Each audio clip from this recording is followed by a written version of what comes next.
Il s'appelait Julian. Pour le monde, il avait tout, richesse, luxe et succès. Mais sous la surface, il était pris au piège dans une cage dorée de solitude. Chaque matin, il se réveillait devant un lever de soleil magnifique, mais n'en ressentait aucune beauté. Ses pas résonnaient dans sa vaste maison silencieuse, un rappel constant de son isolement. Entouré de gens, mais totalement seul, il aspirait à une véritable connexion. Les fêtes qu'il organisait étaient légendaires, mais pour Julian, tout cela n'était qu'une performance. Il était l'homme le plus seul dans la pièce la plus bondée, cherchant l'authenticité dans une mer de faux sourires. Les rires sonnaient creux, et la musique lui semblait du bruit.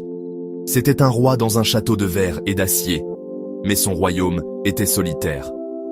Il se tenait souvent à sa fenêtre, observant les gens en bas, aspirant à leur connexion. Il avait plus de richesses qu'il ne pourrait jamais en dépenser, mais il aurait tout échangé pour un seul moment de véritable connexion. Il voulait que quelqu'un le voie, le vrai Julian, pas la façade du succès. Il se sentait comme un fantôme dans sa propre vie, regardant le monde passer sans lui. Le luxe était une cage, une belle cage dorée. Il cherchait une lumière, une étincelle d'authenticité dans un monde qui semblait fait de plastique.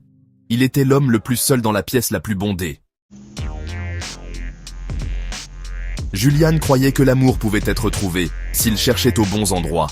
Il a parcouru le monde, entouré de glamour, mais l'affection qu'il recevait n'était qu'un mirage lié à sa richesse. Derrière les fêtes et les sourires, il se sentait seul, jouant un rôle. L'illusion de l'amour ne durait jamais, le laissant plus seul qu'avant.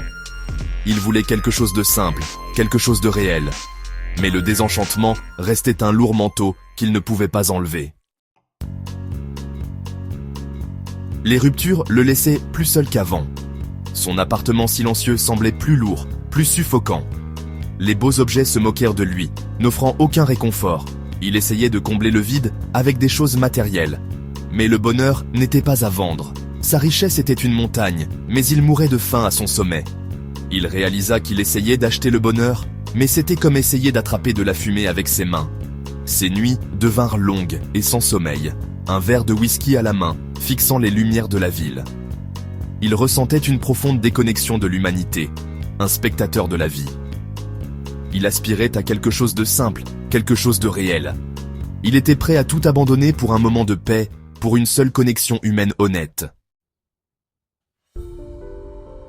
Un après-midi pluvieux, la voiture de Julian tomba en panne. Samuel s'arrêta pour l'aider, offrant chaleur et gentillesse. L'appartement de Samuel était rempli de chaleur et de l'odeur du pain frais. Ils parlèrent, et Julian se sentit vu. Samuel partagea sa foi, expliquant que la vraie richesse est dans le cœur. L'amour de Dieu remplit les espaces vides en nous. Julian trouva du réconfort dans les paroles de Samuel. La rencontre planta une graine de foi dans son cœur. La vie de Julian se transforma alors qu'il embrassait la foi et le but. Il vendit sa voiture flashy, cessa d'assister aux fêtes vides et fit du bénévolat dans une soupe populaire. Il trouva la joie en aidant les autres, en se connectant avec les gens à un niveau authentique. Sa richesse fut utilisée pour élever les autres, finançant l'éducation et des projets communautaires. Son personnel remarqua le changement. Il apprit leur nom et partagea des repas avec eux. Le manoir se sentait moins comme une cage et plus comme une maison. La douleur constante de la solitude fut remplacée par un sentiment de paix tranquille. Il trouva la joie dans des choses simples. Une promenade dans le parc, une conversation avec un ami, un moment de prière silencieuse. Il sourit davantage, un sourire authentique qui atteignait ses yeux. Il avait appris que la vraie valeur n'était pas dans ce qu'il possédait, mais dans l'amour qu'il pouvait donner. Sa foi était son encre, lui donnant une nouvelle perspective. Il n'était plus un homme riche qui était triste, mais un homme riche en esprit, rempli d'un but donné par Dieu. Il trouva la joie dans des choses simples, une promenade dans le parc, une conversation avec un ami, un moment de prière silencieuse. Il sourit davantage, un sourire authentique qui atteignait ses yeux. Il avait appris que la vraie valeur n'était pas dans ce qu'il possédait, mais dans l'amour qu'il pouvait donner. Sa foi était son encre, lui donnant une nouvelle perspective. Lors d'une réunion d'église, Julian rencontra Clara, une enseignante au sourire bienveillant. Elle s'intéressait à l'homme qu'il était maintenant, pas à son passé ou à sa richesse. Leur relation grandit naturellement, bâtie sur des valeurs partagées et un respect mutuel. Ils appréciaient les rendez-vous simples, le bénévolat ensemble et la cuisine dans son appartement douillet. Clara aimait Julian pour son bon cœur et son humilité retrouvée. Julian aimait Clara pour sa sincérité et sa foi inébranlable. Il savait que cet amour était différent, basé sur qui il était, pas sur ce qu'il pouvait fournir. Clara célébrait sa croissance spirituelle et l'encourageait quand il avait des doutes. Avec elle, il se sentait en sécurité et pouvait être vulnérable. Leur amour était une oasis, le nourrissant et le rendant meilleur.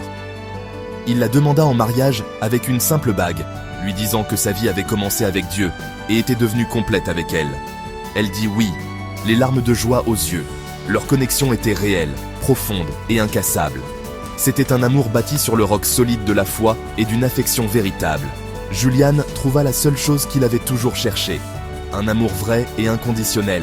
Leur amour était un don de Dieu, un fondement de foi et d'affection véritable. Le mariage de Julian et Clara fut une cérémonie simple et magnifique dans l'église où ils s'étaient rencontrés. Samuel, le vieil homme qui avait changé la vie de Julian, était là, fier et joyeux. Leur vie ensemble fut remplie de bénédictions simples, de rires, de prières et d'amour. Ils achetèrent une maison modeste et continuèrent leur travail de charité et d'enseignement. Leur famille s'agrandit avec 2 enfants, à qui Julian enseigna l'humilité, la compassion et la foi. Il réfléchissait souvent à son ancienne vie, réalisant qu'elle ne lui manquait pas. Il avait échangé le luxe solitaire contre un amour significatif. Il apprit que la vraie richesse est dans l'amour et la foi, et non dans les possessions matérielles. Sa famille était son vrai trésor, un trésor que l'argent ne pourrait jamais acheter. Le voyage de Julian était complet, d'un homme riche et perdu à un homme rempli de buts et d'amour. Une rencontre fortuite et une graine de foi le conduisirent à une nouvelle vie de service. Dans cette nouvelle vie, il trouva un amour vrai et inconditionnel.